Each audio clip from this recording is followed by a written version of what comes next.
오늘은 본문의 말씀을 통해 비로소 전파하여 이르시되라는 제목으로 하나님의 말씀 증거하도록 하겠습니다. 자, 앞서 말씀드렸던 것처럼 예수님은 하나님의 아들 그리스도로 이 땅 가운데 오셨지만 자신이 하나님의 아들 그리스도이심을 증거하는 일에 몰두하지 않으셨습니다. 끊임없이 그 정체성에 대해 의심과 공격을 받으면서도 그것을 개의치 않으셨어요. 심지어 마태복음 16장에 보면 시몬 베드로가 주는 그리스도시요 살아계신 하나님의 아들이시니이다 라는 이 믿음의 고백을 드릴 때 제자들을 경고하사 자신이 그리스도이신 것을 아무에게도 이르지 말라고 말씀하십니다.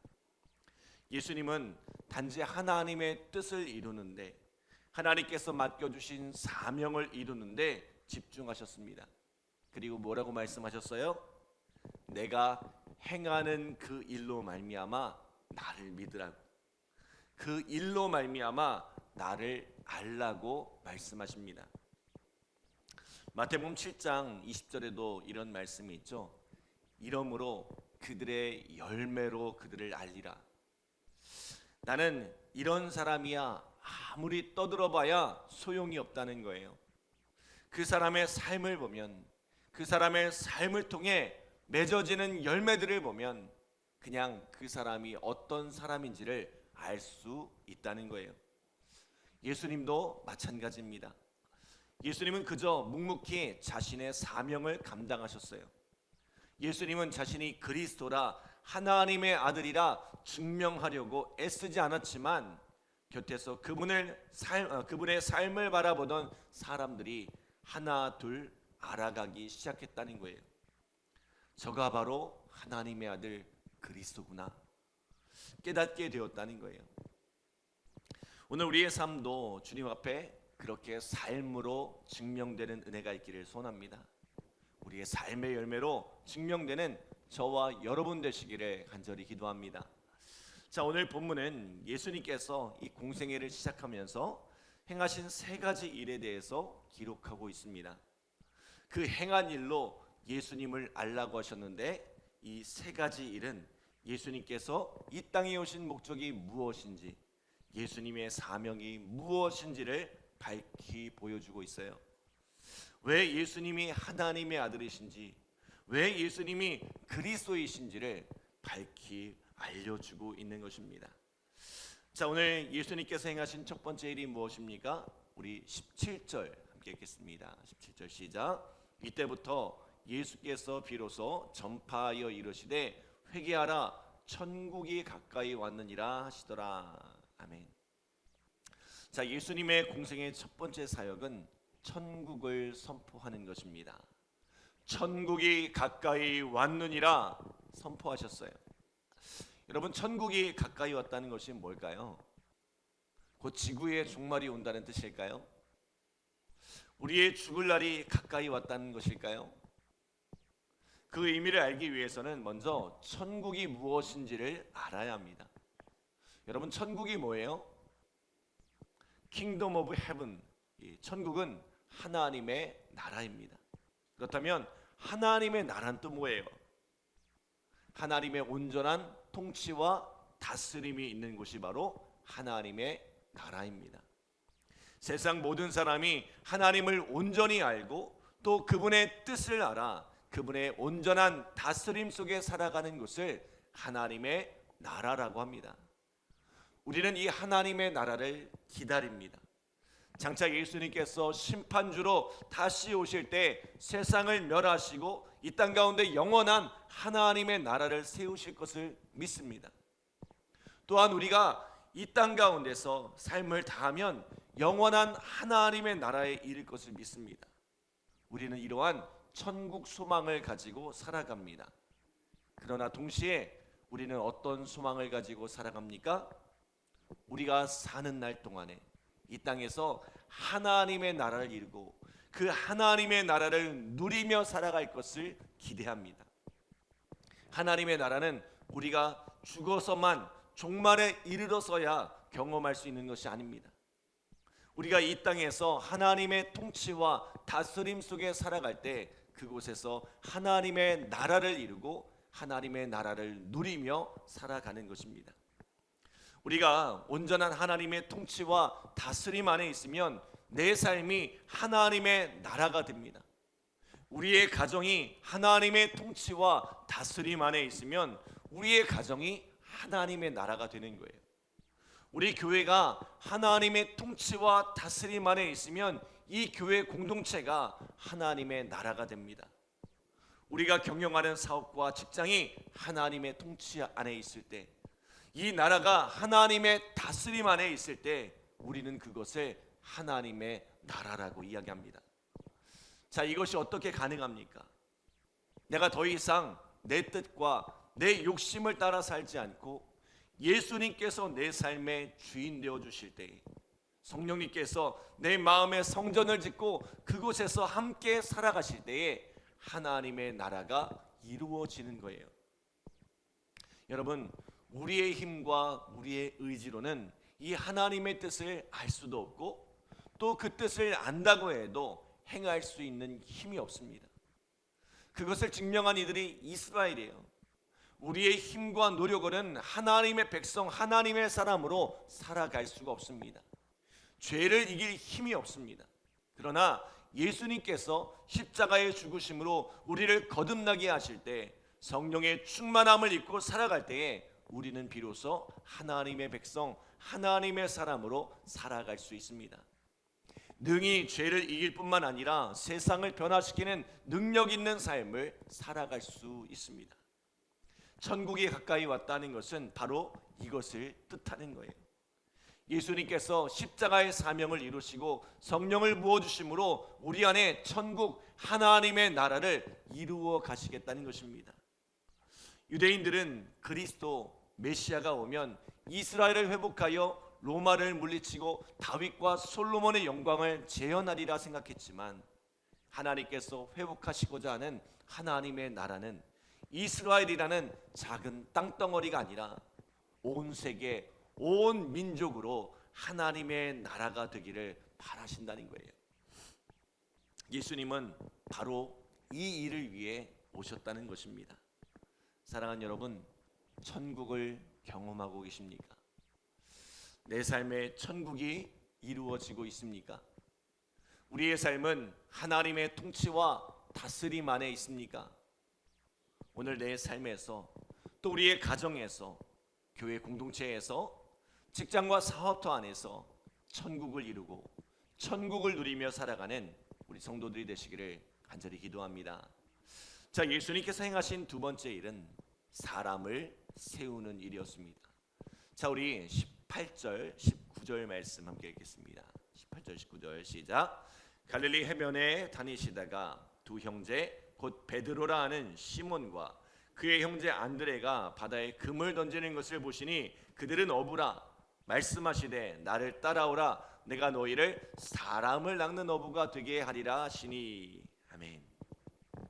자, 예수님께서는 갈릴리의 어부로 살아가던 시몬과 안드레, 또 세베데의 두 아들 야고보와 요한을 불러 사람을 낚는 어부가 되게 하셨습니다.